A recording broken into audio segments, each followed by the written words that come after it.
Hadith 22 from Anas, who said, while the Prophet ﷺ was in the house of one of his wives, one of the mothers of the believers sent a meal in a dish. The wife at whose house the Prophet ﷺ was struck the hand of the servant, causing the dish to fall and break.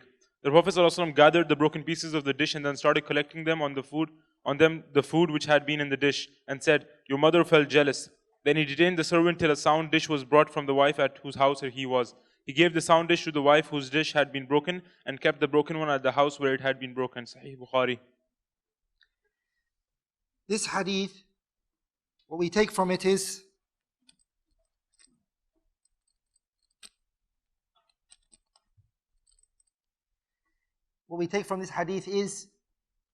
to show softness and tenderness, and to be gentle when it comes to women's jealousy.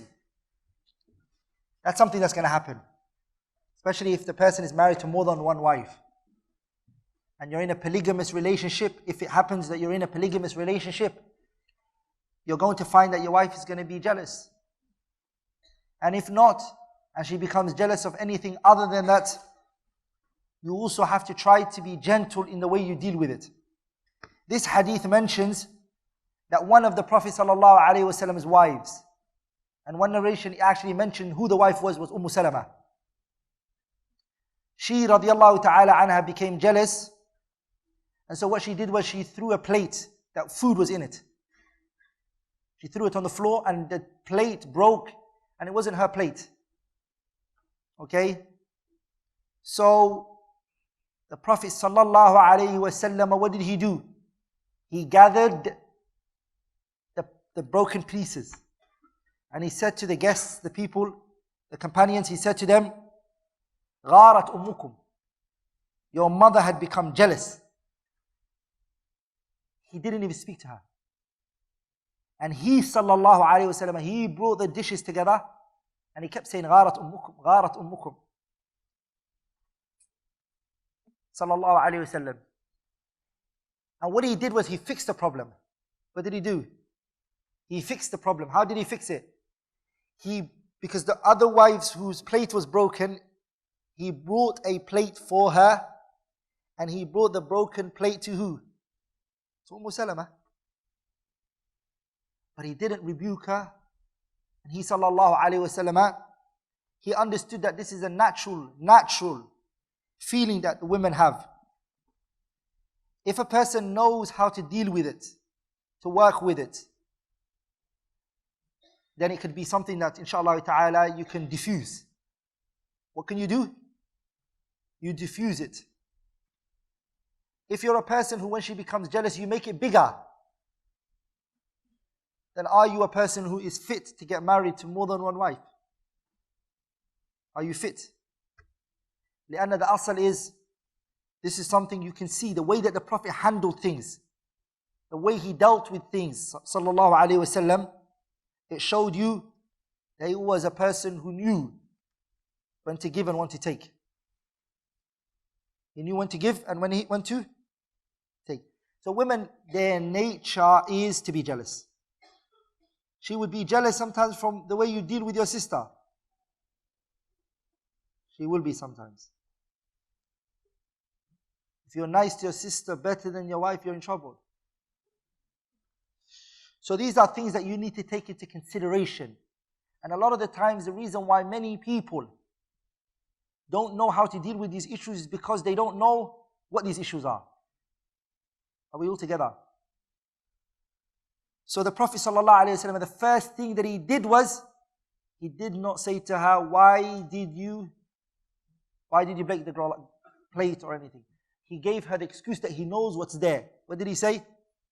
Your mother is jealous. Another thing he used for her was a key word, which is غارت أمكم. He gave her a title. The word mother comes with gentleness. He gave her a position. Mother, everyone is quiet in her presence. That's the mother. So he gave her sallallahu alayhi wasallam that term for a reason. Alayhi salatu wasalam. Another thing that you can take from this is some women, when they get jealous, they try to pretend they're not.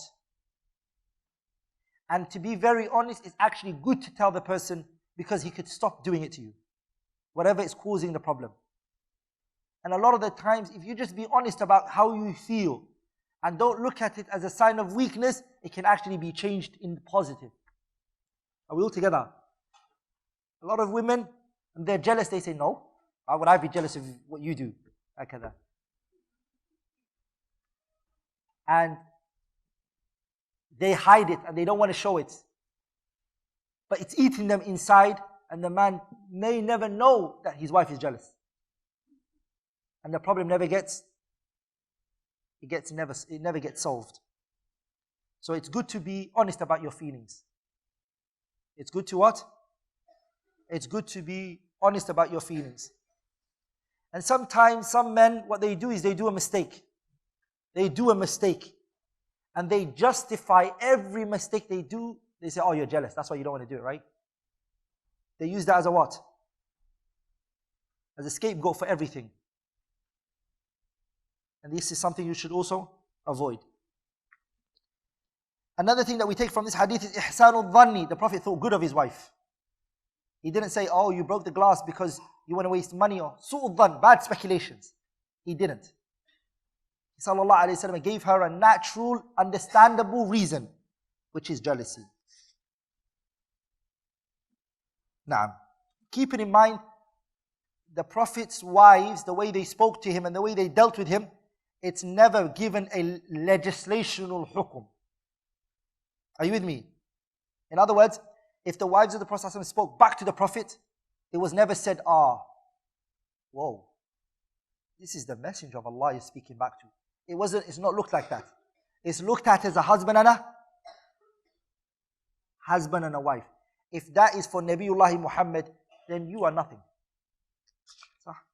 Nabiullah Muhammad, you all know the Prophet ﷺ, he left his wives for 29 nights, right? 29 nights, he left, he walked away. And when Umar heard that the Prophet ﷺ is in the masjid and he left his wives, Umar radiallahu anhu, when he found out, the first person he came to was Salama. When he came to Salama, he said, Salama, what is this that I'm hearing you guys deal with the Prophet in this particular way? He said, Umar, your trouble and your problems have become so much, now you want to get between us and the Prophet. Go and deal with your own business, she said to Umar. I want you guys to ponder on here. Then she said, if you really want to deal with something, go to your own daughter Hafsa. Salama said, go to your own daughter Hafsa and deal with her. For verily she speaks back to the Prophet. What did she do? She speaks back to the Prophet. I'm not justifying the woman to speak back to her husband. I don't want it to be misunderstood. But I just want to show you, sometimes this, in marital issues, it does happen. These khilafat will happen. It shouldn't be something shocking to you. And the woman should respect her husband without a shadow of a doubt. Without a shadow of a doubt. But brothers, I'm trying to summarize the story. When Umar went to his daughter, Hafsa, he said, why are you doing what are you doing? And then he spoke to his daughter. Then Umar went to the Prophet. After a lot, I'm trying to cut the narration down. When he came to the Prophet, listen to this. And he told the Prophet ﷺ, I just went to Salama and she said this to me. The Prophet ﷺ was lying down, he smiled, حَتَّى بَدَتْ نَوَاجِدُهُ. Salama, what did she say? Mind your own business. When the Prophet was told that Umar, Salama said this to me, he said, this is what Salama's response was. The Prophet smiled. Hatta what? Hatta badat nawajid, until his teeth could be seen. And you know, the Prophet's teeth being seen in the narrations were very little. They weren't always the case. He smiled, he laughed. At what? At the response of Salama to Umar. Are we all together? It showed you that the Prophet ﷺ had he was very gentle. Are we all together, brothers? What was he? He was a very gentle person, sallallahu alayhi wa sallam. Allah made him a rahmatan lil alameen. And you have to understand the kind of atmosphere Nabiullah Muhammad was in. the kind of lifestyle. He was in the life of an Arab at that time when harshness and hardness and toughness was the pinnacle. Are we all together? These people, they were not drinking cold water and air conditioner. These guys lived hard lives, tough life. Are we all together? He had the heart like that, sallallahu alayhi wa sallam. He set examples, wallahi, great examples for us to take on board. Alayhi salatu wasalam. Now, Hadith 23. this hadith is very long and the time is very, very short. You guys can enjoy reading this long hadith of the 11 women who sat down to talk and gossip about their husbands. This hadith, it is a couple of things that we can take from it. To be very honest, I did a 1-year program on this hadith. Haqqan, I did. This hadith has got fawaid mallahu bihi alim. Many benefits that can be taken from it. Lakin, we're going to quickly go over it, and I just want the last part of this hadith. This hadith is called Hadith Zara'. It's known as what? The hadith of Zara'. The last part of the hadith is what I want from it. So the brother's going to, inshallah ta'ala, he's just going to start from the story of, the last part of Zara'. So start where it says in English, the 11th. Yes, start the 11th. The 11th one said, "My husband is Abu Zara'. And what is Abu Zara'? He has given me many ornaments, and my ears are heavily loaded with them, and my arms have become fat." So slowly we're going to cover it. Zara' was a woman who was married to Abu Zara'. Okay? The benefit that I want to take from this hadith is, first of all, this 11 women's story, Aisha told it to the Prophet and he listened. Attentively to listen to her. Attention. Remember we spoke about attention? The 3 A's. He listened to Aisha talking. He is the Prophet of Allah. Everything he says is a revelation. He chose to be silent and to do what? To use his ears and listen to her. So she told him. This is one of the things that show you the benefits of partners just talking, communicating, just listening, giving time to listen to one another. So the Prophet wanted to hear Aisha's story, and Aisha mentioned this. She came to the part of Zara'. Zara', as she mentions, she says, I was married to Abu Zara'. I was married to who? I was married to Abu Zara'. Abu Zara', she said about him, he filled my ears with gold. Meaning, I was from a poor family. When I came to this man, he filled me with jewelries. A woman's best friend. 2, what he also did was, he filled my arms and my body, meaning he fed me. And at that time, the women were, the sign of beauty for them was a woman who was big and chubby. Are we all together? I'm not saying it isn't now or now. I didn't say that, okay? That's implication. Okay? لازم القول. Don't necessitate that from my statement. I just said at that time that's what it was. So she said that he filled my arms and my body with meat. He fed me. This man took care of he gave me food. Also, she said, my heart leaned towards this man. He actually, in other words, he gave her a lot of affection and etc. Naam. And he has pleased me, and I have become so happy that I feel proud of myself. Look, he pleased her. He made her valuable. Pay attention, because this hadith has a fa'idah in it. He gave her value. He made her feel that she is something. He appreciated her. See the A? Appreciated her. Gave her values. She means something. Her existence, he gave her weight. This is what a lot of women look for. That they mean something. If you take that away from them, it's a miserable life for them. Now, he found me with my family who were mere owners of sheep and living in poverty. She said, my family that I came from, they only had sheep and goats. In other words, I came from a low-class family. And I came to him, and his family got camels. That's a vast difference. I want you to ponder here, brothers and sisters. One of the qualities that Zara has is she understands the concept of gratitude. She remembers what she was and what she became. A lot of women, they marry a brother of goodness, and he brings her into a good family, and he takes real care of her, and he gives her value. And the beginning, before marriage, she knows this is the right one, and she's so appreciative. But then once she gets in, she forgets where she was. And you all remember the story of the 3 men from Bani Israel that the angel came to them, Jibreel. One had leprosy, one was bald-headed, and the third one was blind. The angel came to each and every one of them, and he said to them, what do you want? The first one, he said, I want my skin to be better. So the first thing he started with was what? Health. Health comes before money. Health comes before what? Have you not seen a rich person who can't eat some food because of his health? He's got all of the money in the world, but the doctor said, you can't eat this meal. He can't eat. And he's looking and he's saying, La ilaha illallah. And a poor man is eating it with 2 hands. Are we all together? Health is something big, wallahi. نعمتان مغبون فيهما كثير من الناس الصحة والفراغ. 2 blessings many people have, they don't understand it. Health and what? And free time. The second thing is, he said, what else do you want? He said, I want a herd of sheep or goats or whatever it was. I want this. He gave it to him with the permission of Allah. The second man, bold. What do you want? I want my hair to come back.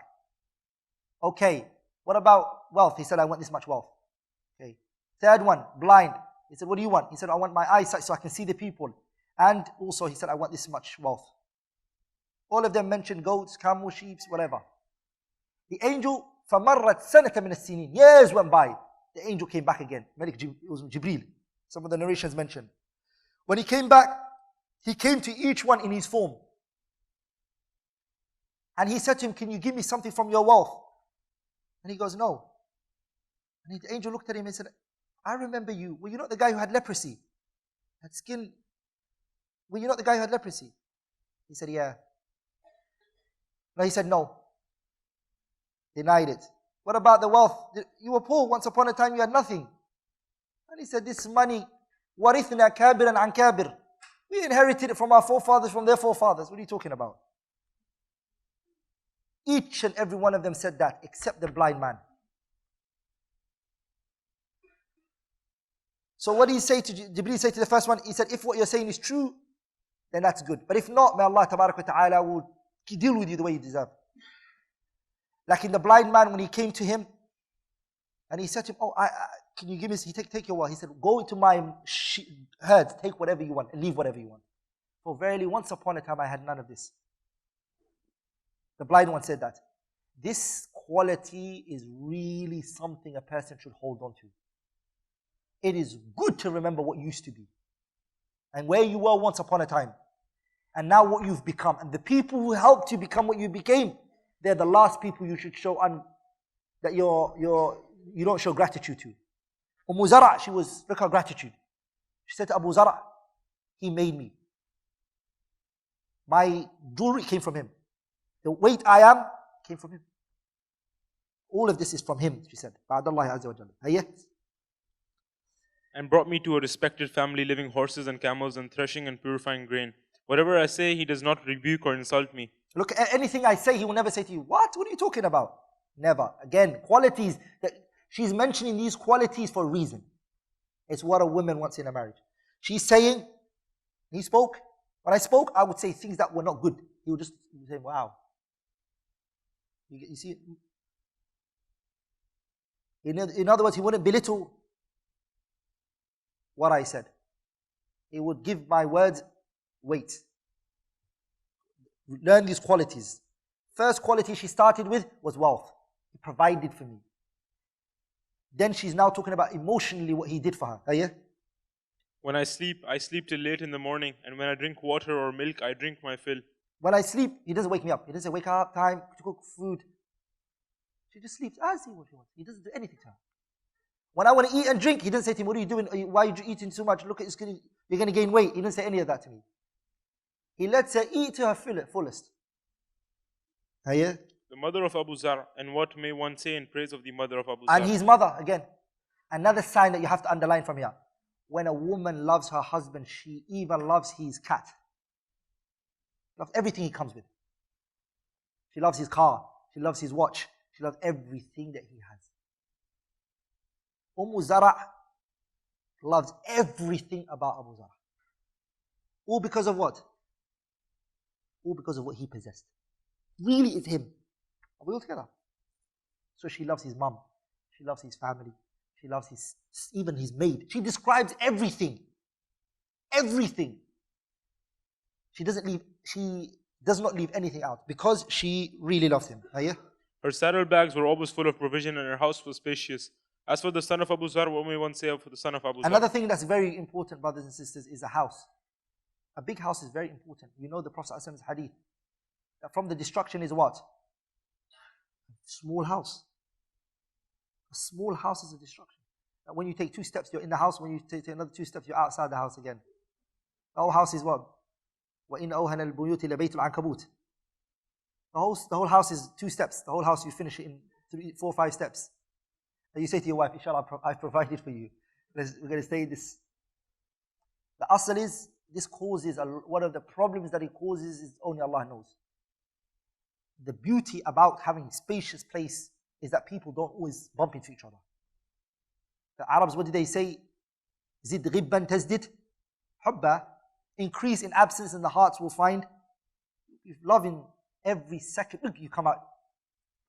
The person sees you. And bam, the next step you take, she's right in front of you. This is not, it causes a lot of issues. No. As for the son of Abu Zar, what may one say of the son of Abu Zar? Even his son, his own son, she's saying about him, honorable son. She praises his daughter. She praises his maid. Everything she praises, ma'am. His bed is as narrow as an unsheathed sword, and an arm of a kid of 4 months satisfies his hunger. As for the daughter of Abu Zar, she is obedient to her father and to her mother. She is a fat, well-built body, and that arouses the jealousy of her husband's other wife. His daughter, the way she is, can cause jealousy to what? His other wives. Imagine she's praising even his daughters. This is not her children. As for the maid, slave girl of Abu Zar, what may one say of the slave girl of Abu Zar? She does not uncover our secrets but keeps them, and does not waste our provisions and does not leave the rubbish. Another quality of a maid that you bring into the house. A maid should not talk about your story or your reality to anyone. A maid should not spread news. Talk about your household and what's taking place. If she is, she's a problem. Is she the right person to be working at the house?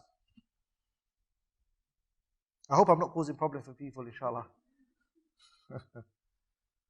Faddal. And does not waste our provisions and does not leave the rubbish scattered everywhere in our house. This is the maid's job. She cleans the house properly and she doesn't spread our news. Naam. The 11th lady added, one day it so happened that Abu Zar went out at the time when the milk was being milked from the animals. And he saw a woman who had 2 sons like 2 leopards playing with her 2 breasts. On seeing her, he divorced her and married her. Thereafter, I married a nobleman who used to ride a fast Now what tireless. happened is Abu Zar did something. He left her. He didn't do anything bad to her. Another thing I'm going to tell you. Abu Zar left her after he saw another woman. He saw another woman breastfeeding her children and he went with that woman. The thing like in Zara still remembering is even though they went separate ways, she still remembers the good dealings. Are we all together? Even if a marriage doesn't work out between you and another person, trust me, what is remembered is the long-lasting and the dealings that you did. It will always be remembered. Are we all together? Yeah. Thereafter, I married a noble man who used to ride a fast, tireless horse and keep a spear in his hand. He gave me many things. Meaning she got now married to another man, and this man's a warrior, which is again a characteristics of nobility at that time, a warrior, and etc. He gave me many things and also a pair of every kind of livestock and said, eat of this, O Umzar, and give provision to your relatives. This man did everything for her as well. He provided everything for her and he gave her everything and whatnot. And he said, eat, drink, take anything. You know what? Take for your family as well. This is what, again, this is a good quality. That a man doesn't just only look at the woman, but he also remembers her through her family, like your family as well. Does your mum need this? Take this to your family. This is a noble characteristics. This is a what?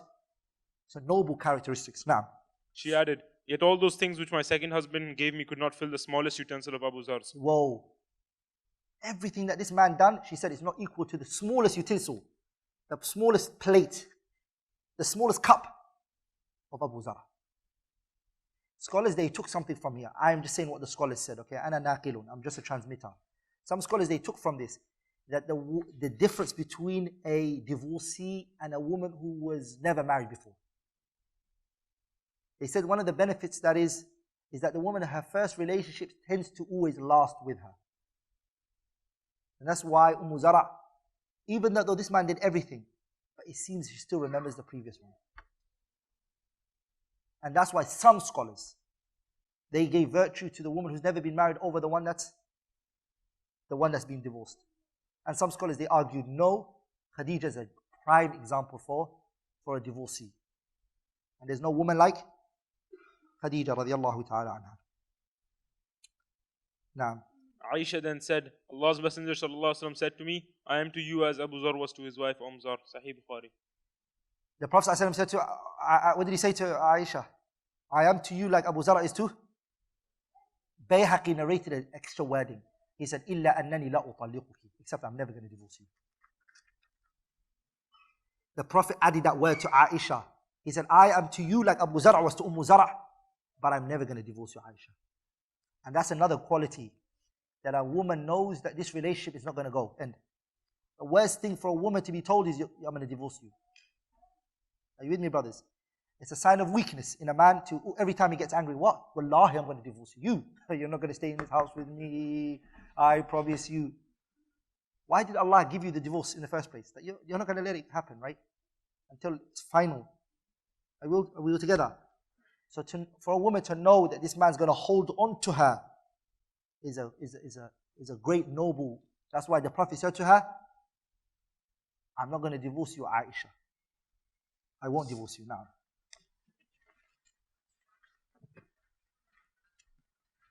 Hadith 24. From Aisha that Allah's Messenger sallallahu alaihi wasallam said to her, "I know when you are pleased with me or angry with me." I said, "How do you know that?" He said, "When you're pleased with me, you say no by the Lord of Muhammad. But when you're angry with me, then you say no by the Lord of Abraham." Thereupon I said, "Yes, you are right, but by Allah, O Allah's Messenger sallallahu alaihi wasallam, I lead nothing but your name." Sahih Bukhari. Another great quality, which is that you understand your wife, her traits, her characteristics. Like, for example, there's a man who's married to his wife and she's angry and he's like, "Oh, I didn't even know you're angry." Say, "Wallah, you're angry." He doesn't even know. The Prophet said to Aisha, I know when you're angry with me. I know when you're upset with me. When you're upset with me, he said, I know what you say, and I know when you say when you're not upset with me. You see, what is it that she says when she's happy with him? By the Lord of Muhammad. She mentions his name. But when she's upset with him, what does she say? By the Lord of? She leaves his name. So look what he did. He asked her. He said, I know when you're upset with me, and I know when. So he told her how he knows. And then she said to him, yes. The reason why I do that is, مَا أَهَجُرُ إِلَّا اسْمَكَ. I'm only trying to boycott your name. I don't want my tongue to say your name. So this hadith shows the power of each person understanding the other person. The wife knows her husband. She knows him very well, and she understands what he's going through, and she knows when to ask things, and she knows when not to ask things. Are you with me? And the husband knows his wife. This means when you know somebody very well, you know what to avoid and what to stay away from. You know when you said something annoyed them and when it didn't annoy them. Like to be very honest with you, to know somebody is that the person has to tell you what they feel. Communication is very important. Because what communication does for you is it allows you to really get into this person's mind and understand. A lot of people are hiding what they believe, what they feel. And so because they're hiding what they feel, the husband is never able to really know what she feels. So she pretends she's happy, but she's really sad. Are we all together? So it's good to tell you how you feel. And it's also good for the husband to communicate with his wife in that regard.